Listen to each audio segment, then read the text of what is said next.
Okay, I wanted to talk about Kundalini Awakening. It's a question that I often get. Is this a Kundalini Awakening that's happening, and what to do, how to support yourself, what are the symptoms, so to speak, and can I make this stop? So first of all, what symptoms you might be having, and I know that more and more people are having Kundalini awakenings right now, specifically because of the planetary positioning, the location of the galactic center, the time in the Earth's evolutionary cycle that we are in. It just is the time. Many are calling it the ascension time. That also denotes that there's an evolution of our species going on. This is depicted in the Mayan calendar and in many other ancient texts. You know, the end of the Kali Yuga and all of these things are this in time.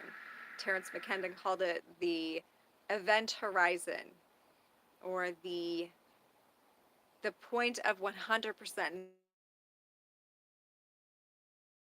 not. We really tune into and tap into the present moment power available all the time, but has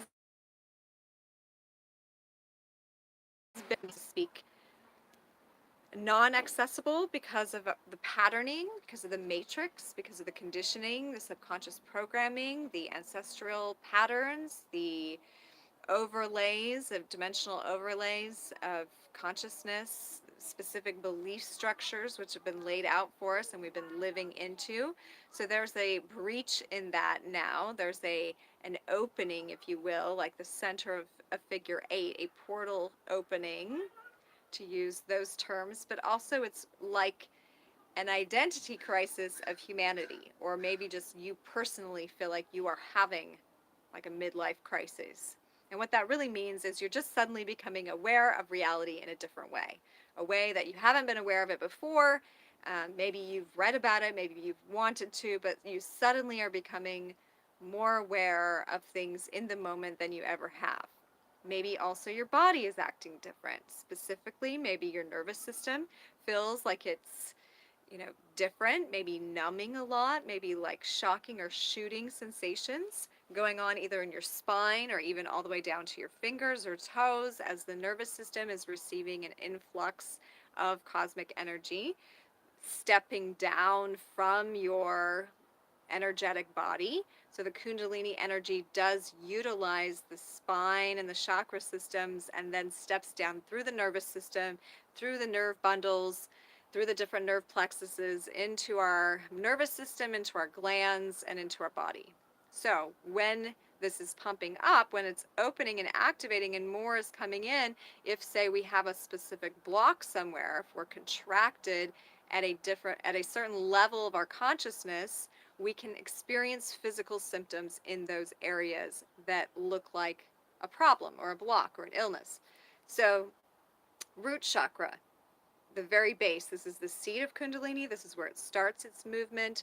If we are clenching, if we are fearful, if we are just blocked in that way, and again, it can be ancestral patterns, it can be early childhood stuff, it can be stuff we're just stuck in and we can't seem to let go of, even if we've tried and tried, that's basically creating a clenching so that that energy cannot flow in the first chakra area. Therefore, you could have pain in the tailbone, in the sacrum area. You could have stuff going on with, elimination stuff, maybe bladder stuff. You could have like leg numbness, pains in the nerves that are shooting down the leg. It could affect feet. Um, Hemorrhoids could be part of that. It could be anything down in that particular region. Usually when that energy is trying to move stuff, it can move back and forth. Like it could intensify in that region and then it could let off and then maybe it could move throughout the body. You might experience the body trying to get it out through a cold or through a flu symptoms or aches and pains or a headache or so forth, or just low energy. So That could be happening if you're experiencing constriction in the higher chakras. Again, it could correlate with different chakra center areas. Second chakra would be more reproductive organs, especially if you have been suppressed or acting out or not being in your truth around your sexuality or around your creative principle. Again, now moving into the third chakra area, you could have digestive problems. You could have allergies to certain things.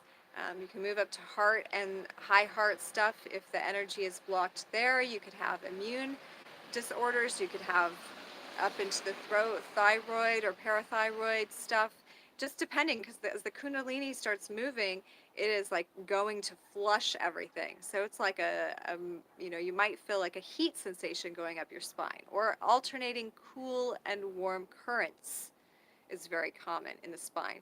Some people think they're hot flashes. Okay? So maybe they are, maybe it's your Kundalini energy that's activating and trying to use both psychic channels. Ida and Pingala are the cool and the warm channel. They're magnetic and electrical, and they're sun and the moon. That's one reason why yoga is so great, is it helps to balance those channels. Um, Headaches, psychic visions, deeper dreaming, like all that's associated with third eye stuff. So, when the Kundalini, like you might have these physical symptoms to begin with, but then once the Kundalini energy is starting to cleanse the energy center so that your body can take on the next level of consciousness, then you're going to have experiences pushed out into your life. You're going to have opportunities to pass the initiation test, so to speak. So every time energy moves through the body, it could ignite a memory or a particular way in which you uh, interacted with reality, from your level of consciousness that you've been dealing with. And to see if you're ready to transcend that pattern and utilize the life force energy in a new way, your life will create a situation, a happening, an event, an experience that will basically give you the test or the option to level up your consciousness. That's one way of saying it. It's an initiation point. You might say, oh, wow, I've already done this a bunch of times. Why is this happening again? What's going on? This seems like a repeat. All those things are clues to yourself that, yes, you are an initiation point. And the best thing you can do right now is react with a higher level of consciousness than you ever have reacted before. And react is not the right word. So acting from a higher perspective, a higher vantage point. And if you accomplish this, that chakra will upgrade, so to speak, which means it will be able to hold more energy and therefore radiate a different perspective for you around whatever the area of your life, relationships, money, power, love, speaking your truth, whatever area of life that block was in, that now you're being initiated through. And it doesn't always go in order. A Kundalini awakening is not always like, now we're in first chakra, now we're in second chakra, now we're in third chakra, now we're in fourth chakra. It can be flushing, going up and down, and it can pop through whichever one is ready to move through its stuff. If you've ever heard, once the Kundalini passes the third chakra, it's not going to fall again. That's a true principle after you have truly opened and cleared those first two chakras so that they are completely free and unencumbered and activating at 100%. And you really truly have transcended through all your ancestral karma, which is second chakra. And when you really have anchored into the abundance grid where you do trust life is providing. I'm getting all these messages coming in to my phone right now. Try to move that out of the way. Anyway, the question, can you stop this once it's begun? Because often people experience a bit of anxiety if they don't know what's going on. It can make you feel depressed as you start to reflect on your life and look at your life from new perspective. And maybe you don't like some of the things that have been happening. Maybe you don't like the way you've been acting. Maybe you don't like the people that have been showing up, or what you've been believing, or what you've been co-creating. And that's totally normal in an awakening process. And there isn't just one Kundalini Awakening. Let's be clear. Like, this is a perpetual cycle of expanding consciousness more and more. So you awaken to one area, you initiate through that. At some point, yes, all of your chakra systems, they merge, and you are living in this 0 point, now present moment. No time, timelessness, space, and reality is different then. It's more quantum then. That's where we're moving into. But Kundalini is still working with linear time in the unraveling of the sequencing that have been wrapped up in your DNA, basically. And DNA bundles, they are associated. Most people think you only have two, your team, and they are correlating to your main chakras systems in the densest version of you. So the question, can you stop it once it started? No, like, you can't. Once you know something, you can't unknow it. So once the energy starts moving and you've intended, or you've even become aware in the slightest of what's going on, even on a subtle level, there's a while you can kind of ignore it. But once the energy has started moving, even by ignoring it, you're still going to create a little bit of cataclysm for yourself, because the energy is going to start pushing things out of your life that are not in alignment. That's the job of the Kundalini, is to bring you into remembrance of the truth of who you are, so that you are in authentic expression. Now, not everybody accomplishes this all in one lifetime. This is something we've been doing lifetime after lifetime, but I do believe we are in a very special portal of time, so to speak, that so much can be accomplished in so little of what we've called time, that we're really breaking into this eternal holy moment. So if you choose to continue to buy into linear time and that cyclical process, that's fine. You can continue on that way. But I also believe there's an opening here to choose a different reality, to choose a quantum experience that is the eternal now moment, popping in and out of possibilities, that's not really experiencing the same recyclical death, decay, rebirth. And learned about the seasons this last year, coming into the spring, especially starting at the fall, moving into the death cycle. It's almost like we're living them. Revolution is intimately connected with the seasons right now, at least as I'm experiencing them in the northern hemisphere. I'm in Oregon right now. I'm feeling, as the spring equinox is pending, it is such an incredibly potent birthing energy for so many things, and that we have been coming through a death cycle, a death portal. I felt the closest to death I've ever felt in the fall.